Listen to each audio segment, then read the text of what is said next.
Assalamualaikum warahmatullahi wabarakatuh. Selamat datang di studio Miftahul Ulum TV, belajar, mendengar, berkolaborasi. Dan saya Anonovita Rifdaniati, dan kita kedatangan tamu spesial, yaitu Ibu Dewi. Guru agama di SD bukan sekedar mengajar, tapi membentuk akhlak sejak dini. Dari merekalah anak-anak belajar mengenal Tuhan, mencintai kebaikan, dan tumbuh dengan nilai-nilai luhur. Sosok yang sering luput dari sorotan, tapi jasanya tak ternilai sepanjang zaman. Halo Bu Dewi. Halo juga. Bu Dewi boleh perkenalkan diri dulu dan asalnya dari mana? Saya Dewi Suciati dari SD Sampang 2. Kebetulan domisili di SD Sidoharjo Guntur Demang. Ibu Dewi bisa ceritakan sedikit perjalanan Ibu menjadi guru agama di SD? Perjalanan menjadi guru agama. Ya. Kalau perjalanan menjadi guru tahun 96 itu sudah mengajar di SD Sidoarjo 2, namun tidak mengajar guru agama, masih mengajar sebagai guru kelas. Kebetulan bagian di kelas 3. Kemudian selang beberapa tahun saya berhenti dari SD Sidoarjo untuk menggeluti pekerjaan yang lain, karena Wiyata Bakti kan tidak bisa diandalkan waktu itu, karena kita hanya dapat gaji pertama itu 30.000 tahun 1996. Saya bergelut di koperasi setelah itu, di koperasi sampai kemudian tahun 2011 saya kembali lagi ikut berwiyata bakti, mengajar kembali sebagai guru mapel PAI 2011 di SD Tambak Musan, dan sekarang saya di SD Sampang 2, Kecamatan Karangtengah, Kabupaten Demak. Segitu perjalanannya sampai sekarang. Siapa yang memotivasi Ibu untuk memilih profesi sebagai guru agama? Motivasi menjadi guru agama sebenarnya adalah panggilan jiwa, bukan dari siapapun, di mana kita melihat begitu dibutuhkannya guru agama untuk membentuk karakter siswa, sehingga nanti terwujudnya anak-anak Indonesia yang berkarakter dan berbudi pekerti yang luhur.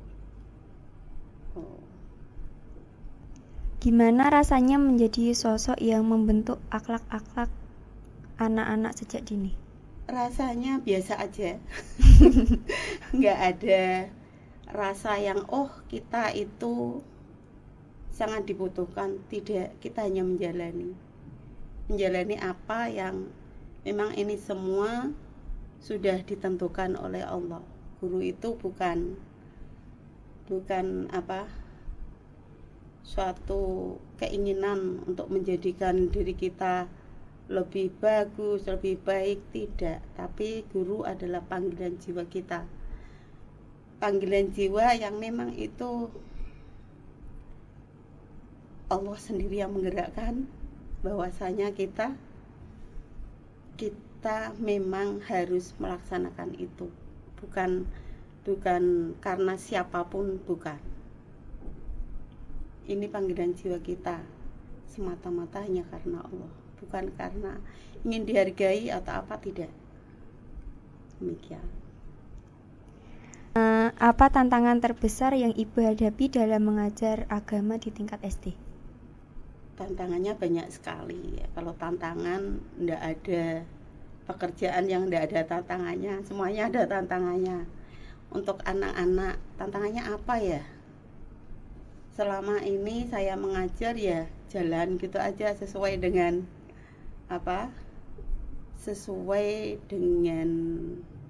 kewajiban kita mengajar sebagai guru. Mengajar, mendidik, membentuk karakter siswa, menilai, sesuai itu tugas-tugas guru. Jadi tantangannya apa? Ya terkadang ya, kadang ada mungkin wali kelas yang apa ya, mereka merasa kurang puas atau apa gitu. Tapi kita sebisa mungkin kita ajak bekerja sama orang tua siswa di dalam membentuk siswa itu. Tidak mungkin anak itu bisa terbentuk begitu saja, karena waktu yang kita punya pun untuk mendidik anak-anak di SD itu sekarang kita tugas hanya sampai jam 14, dari pagi jam 7 sampai jam 14. Jadi anak lebih banyak di rumah daripada di sekolah kan. Karakter itu bisa kita buat dengan cara bekerja sama dengan wali murid. Dengan wali murid kita bekerja sama, ada hubungan antara keduanya, sehingga anak tersebut bisa kita kondisikan dengan benar. Bagaimana Ibu mempersiapkan materi agar mudah dipahami anak-anak? Bagaimana mempersiapkan materi? Materi itu kita persiapkan biasanya memang di waktu-waktu senggang kita, itu sesuai jam pelajaran itu ada waktu, khususnya PAI ya, itu jatah ngajarnya itu kan sampai 4 jam minimal ya. 3 jam tambah 1 jam, kalau yang sekarang itu tambah 1 tugas tambahan, jadi 4 jam 4 jam, sehingga 1 bulannya kita ada 24 jam minimal. Masih banyak waktu dan itu kita pakai buat menyiapkan materi-materi tersebut. Selain materi juga administrasi yang harus kita selesaikan di waktu itu juga. Tugas guru bukan hanya itu aja, karena kita sebenarnya tugasnya sih 24 jam. Asli guru sebenarnya 24 jam. Bukan hanya yang tadi 4 jam. Yang 4 jam itu kan kita menyampaikannya ke anak. Karena guru itu banyak sekali tugasnya, bukan hanya itu. Ya. Jadi guru itu harus multi talenta. Semua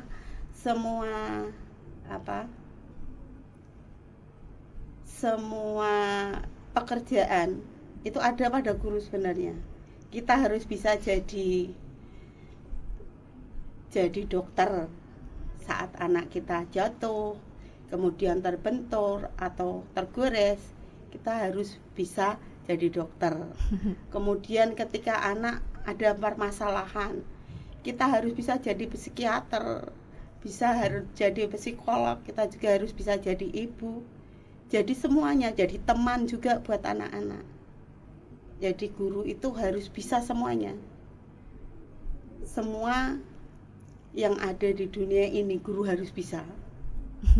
Itu kalau ada anak nangis, mereka ada yang kurang kasih sayang misalkan, diajak temannya sedikit kemudian menangis, nah di situ kita peran sebagai ibu, kita peluk mereka, kita sentuh hati mereka, seperti itu. Itulah guru. Bagaimana Ibu menanamkan nilai-nilai agama dalam kehidupan sehari-hari anak-anak? Menanamkan nilai-nilai agama dalam kehidupan sehari-hari anak, kita tanamkan dengan cara bagaimana? Toleransi beragama, ya sesuai dengan ajaran agama kita. Di situ ada banyak sekali.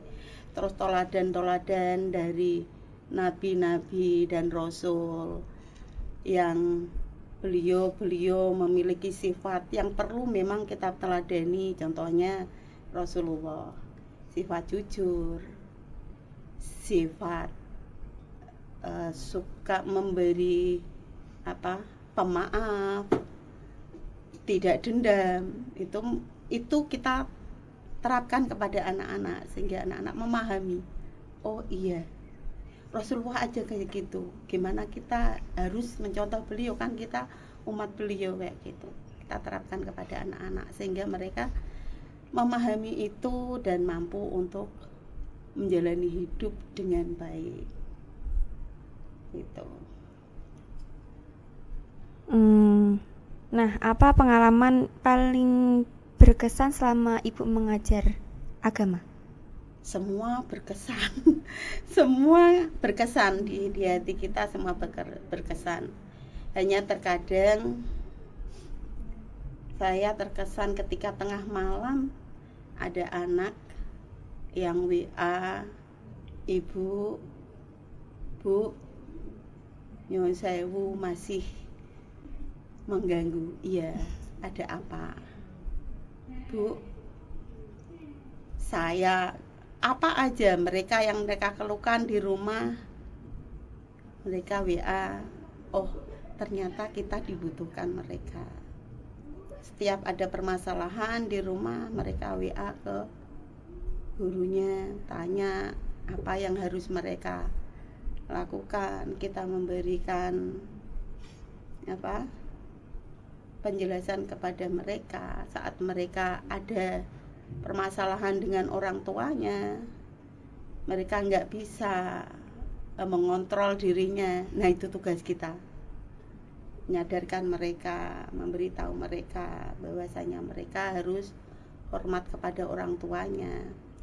Meskipun anak tersebut benar, kita kasih tahu, seburuk-buruk orang tua, tidak ada orang tua yang mau anaknya menjadi buruk juga. Pasti mereka berharap anaknya menjadi baik. Nah, itu tugas kita juga. Makanya saya bilang, guru itu tidak hanya 4 jam, tidak hanya 6 jam. Guru itu 24 jam.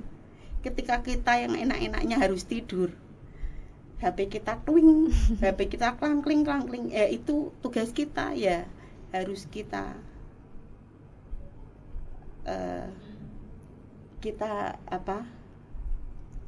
kita berikan jawaban kepada mereka agar mereka tidak salah dalam melangkah tentunya. Demikian.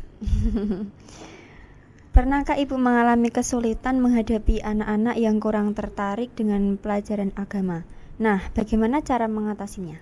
Itu pernah, bahkan sering ada anak yang kayak gitu yang nggak peduli. Ada juga yang nggak peduli, kadang meremehkan karena anak itu kadang suka ya, ada yang disuka itu macam-macam. Oh, guru itu cantik, itu aja sudah mudah karena anak kecil ya. Gimana cara kita? Ya kita cari tahu apa sih kesukaan dia, apa sih maunya dia, kenapa dia begini, itu kita cari tahu. Ada permasalahan apa dia sampai dia seperti itu gitu. Kita mendekati mereka saat-saat pas istirahat atau apa gitu kan. Jadi guru tidak hanya duduk-duduk di kantor atau apa, enggak. Kita mendekati mereka, ngobrol ya, apa yang mereka keluhkan, apa keinginan mereka, kenapa mereka enggak berangkat ke sekolah, kenapa mereka enggak suka dengan pelajaran ini, itu kadang karena kesulitan kita terangkan, kalau kesulitan harusnya kamu belajar lebih keras lagi. Ibu saya nggak bisa baca, Bu. Ibu saya nggak bisa baca. Saya tanya siapa? Ya kalau ibumu nggak bisa baca, cari yang bisa baca gitu. Kita arahkan, tugas kita mengarahkan mereka, kita berikan jalan. Oh, gimana, kamu harus bagaimana, dia harus bagaimana, itu kita arahkan. Tugas kita semacam itu. Tidak harus, oh kamu harus gini, enggak. Mengarahkan, memberikan jalan hingga mereka bisa menyadari apa kebutuhan mereka sebenarnya. Bagaimana Ibu menyeimbangkan antara mengajar pelajaran agama dan membentuk karakter anak? Dengan memberikan pelajaran agama, kan kita tahu ya, di ajaran agama itu banyak sekali contoh-contoh, toladan-toladan dari para nabi, para rasul, serta perintah-perintah Allah di dalam Al-Quran. Di situ kita terangkan kepada mereka sehingga mereka bisa memahami itu semua. Dengan begitu akan terbentuk karakter mereka dengan sendirinya, tanpa harus kamu harus begini, harus gitu, enggak.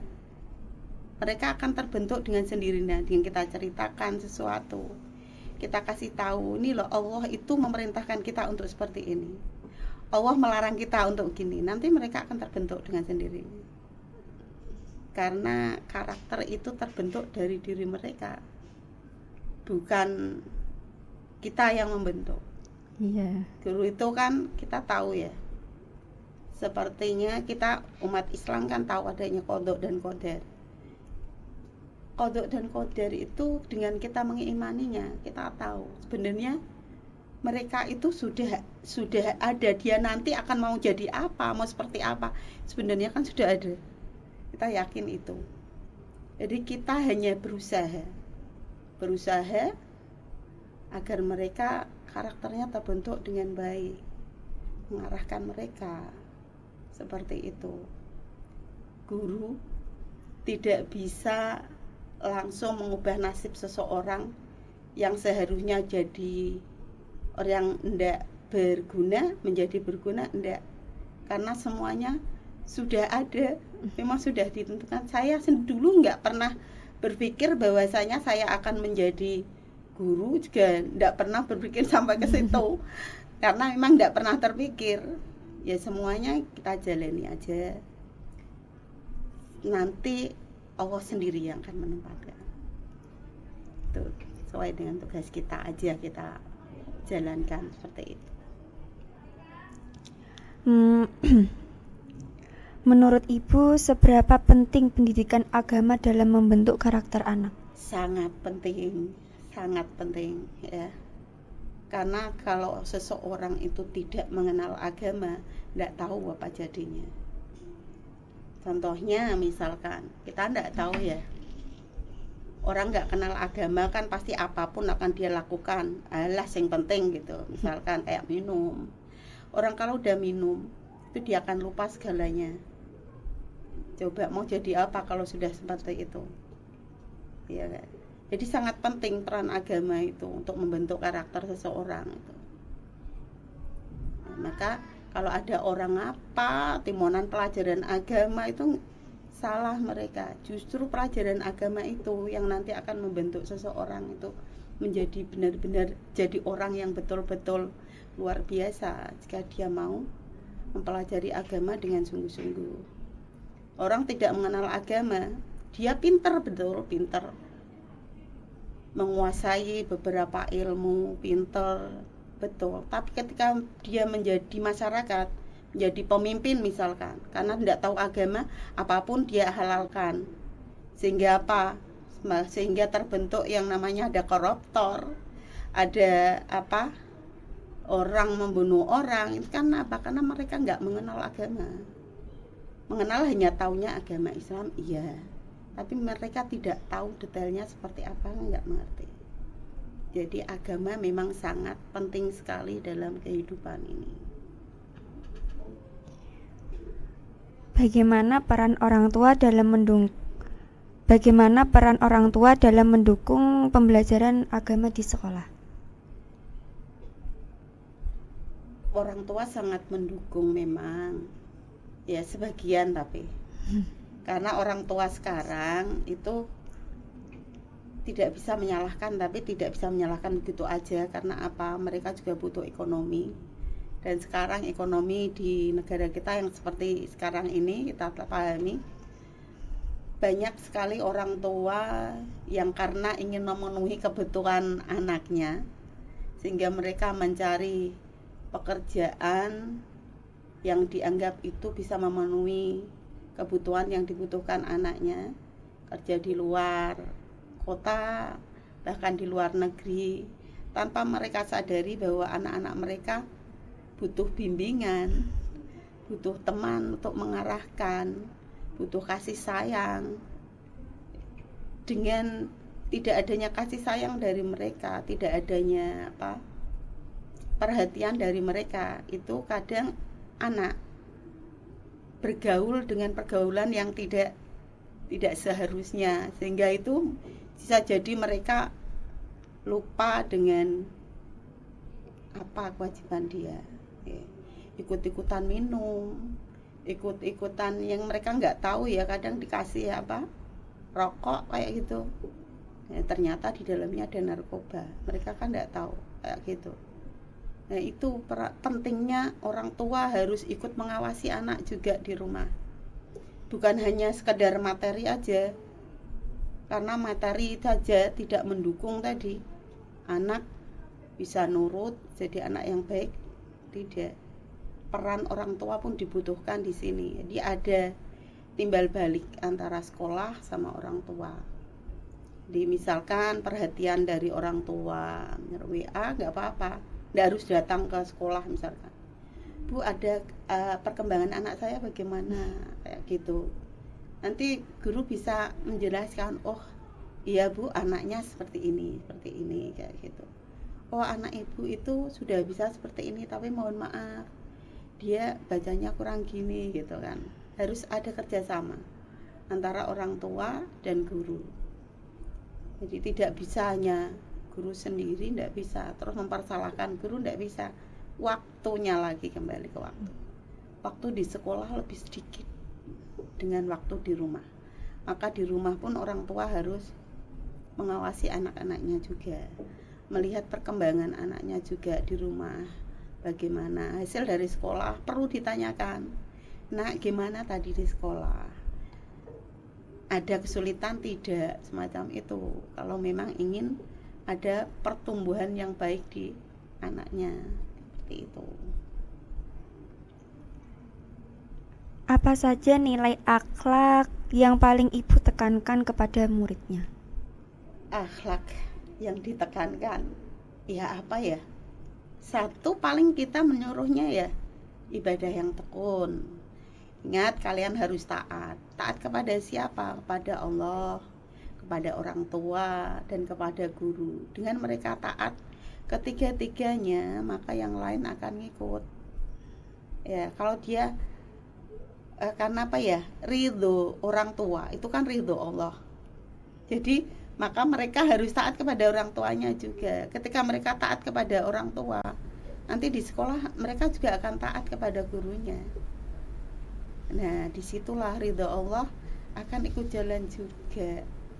Itu yang harus mereka pahami. Itu yang selalu saya tekankan kepada anak-anak, selalu taat sama orang tua. Dengan kamu taat kepada orang tua, Allah akan meridhoi kalian juga. Insya Allah ilmu yang ibu bapak berikan akan bisa kalian ambil dan bermanfaat untuk kehidupan kalian. Bagaimana ibu mengajarkan toleransi dan kerukunan antar sesama anak-anak? Kerukunan dan toleransi antar sesama anak-anak. Nah, itu kan memang ada di pelajaran. Toleransi beragama. Kita jelaskan kepada mereka bahwasanya di negara kita ini kan banyak sekali beragam agama, beragam budaya yang macam-macam, dari cara berpakaian, cara makan, cara berbicara. Itu mereka harus saling menghormati dan menghargai.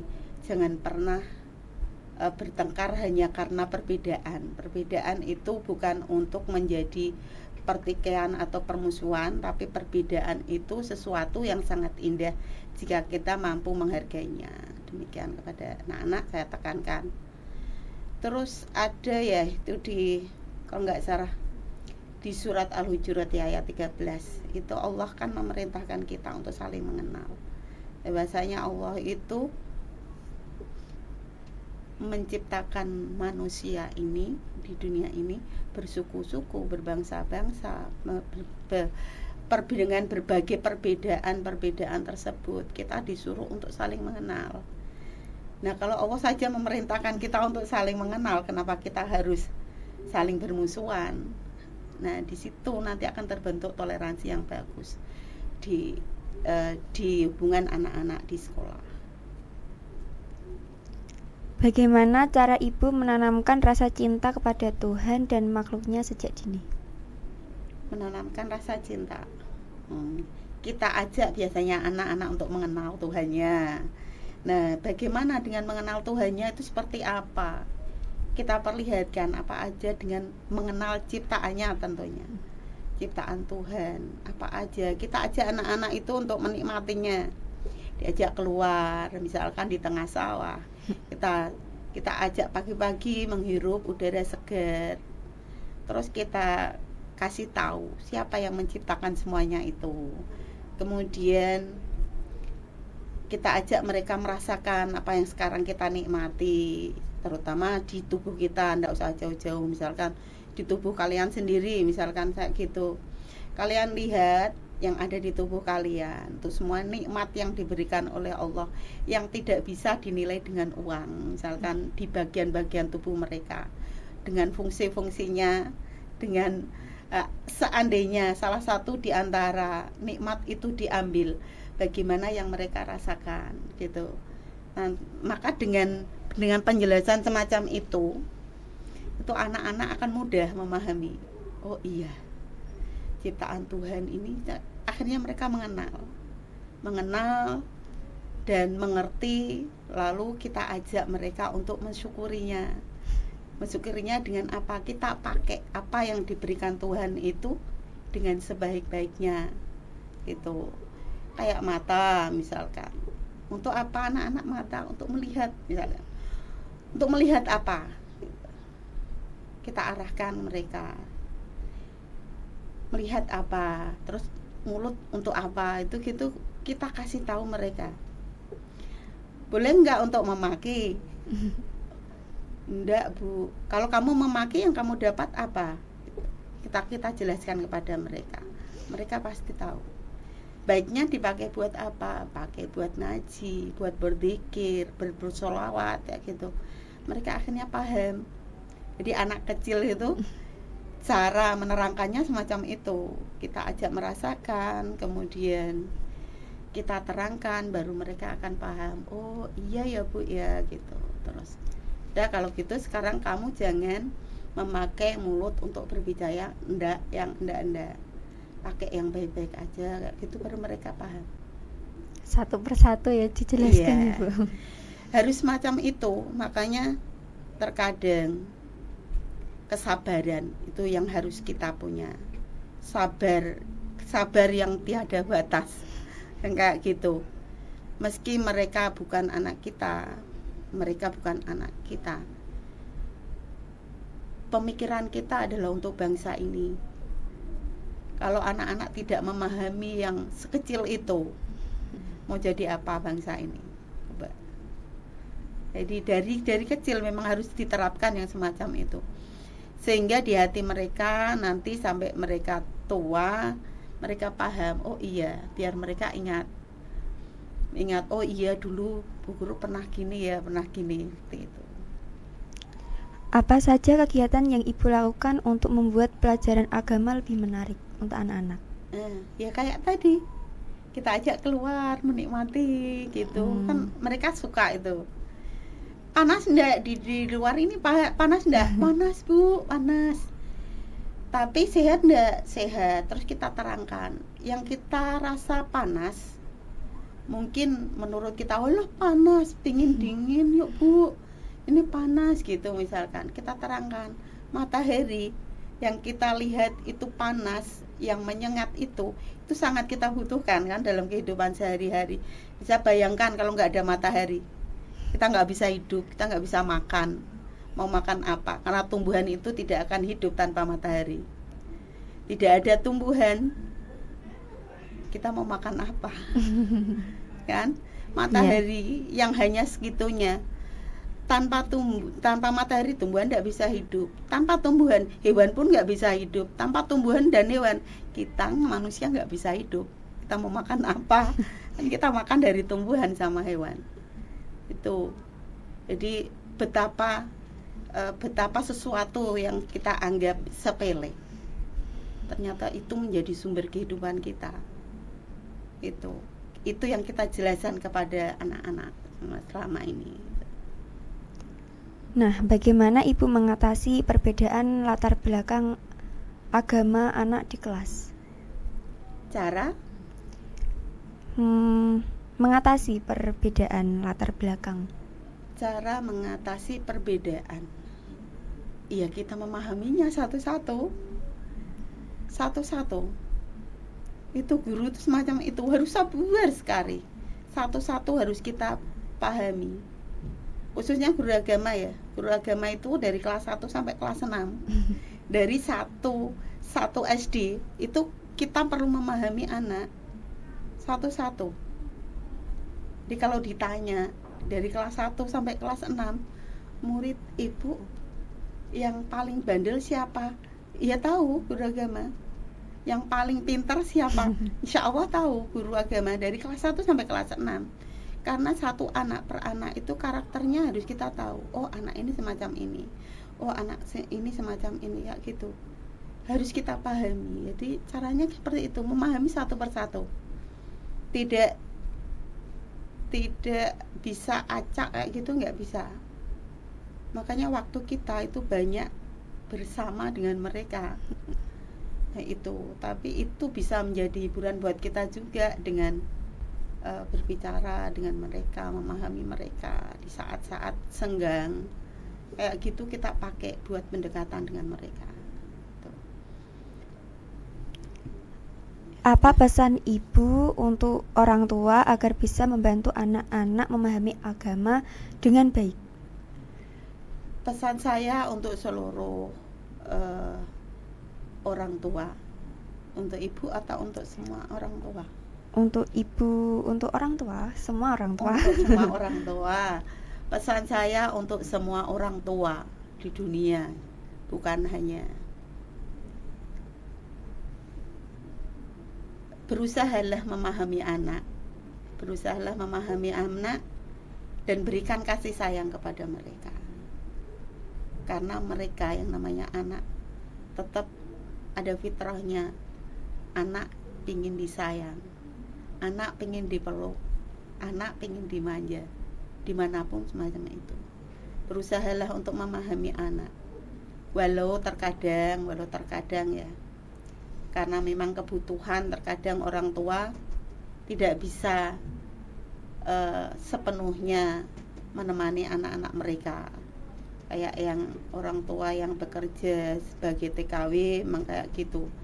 Paling tidak tolong untuk orang-orang tua yang pergi merantau, luangkan waktu juga tentunya. Luangkan waktu, pesan saya, untuk sekali-kali menghubungi anak mereka, tanya keadaan mereka, beri semangat, support pada anak-anak semacam itu. Jangan pernah abaikan bahwasanya anak-anak itu amanah dari Allah. Bagaimana Ibu memanfaatkan teknologi untuk pembelajaran agama? Bagaimana memanfaatkan teknologi untuk pembelajaran dalam agama? Oh, banyak sekali. Misalkan sekarang ketika kita bercerita tentang keteladanan Nabi,